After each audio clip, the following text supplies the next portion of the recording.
Nagkasakit ang ilang residente ng isang barangay sa Cebu City. Hinihinalang dahil ito sa tubig. Base sa pagsusuri, positibo ang tubig sa bakterya na nagdudulot ng sakit tulad ng typhoid fever. Makibalita tayo kay Randy Gurion ng GMA Cebu. Kumuha ng water sample ang Cebu City Health Department mula sa pinagkukunan ng tubig ng mga residente ng Barangay Guadalupe. Sinuri ang tubig matapos maitala ang ilang kaso ng typhoid fever sa lugar. Lumabas sa pagsusuri na kontaminado ng fecal coliform ang tubig na ginagamit ng mga residente. Ang naturang bakterya ang nagdudulot ng typhoid fever. Karaniwan itong nanggagaling sa dumi ng tao o hayop.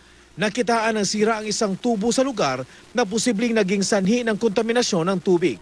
Karamihan pa naman sa mga residente sa Bukiring Sitio, walang palikuran at kung saan-saan lang itinatapon ang kanilang dumi.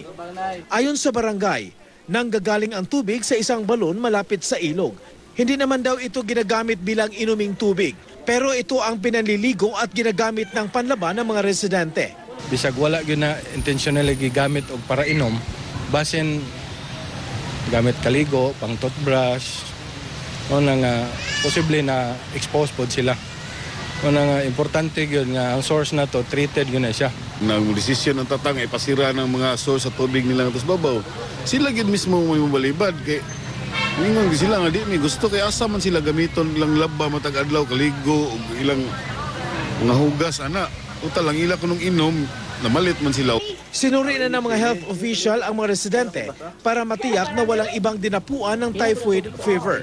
Kung naamang gabation at mga bata na agitay health center na tayo doktor sa itong barangay. Kabilang sa mga sintomas ng typhoid ang mataas na lagnat, sakit ng ulo, panghihina, kawalan ng ganang kumain at labis na pagdudumi.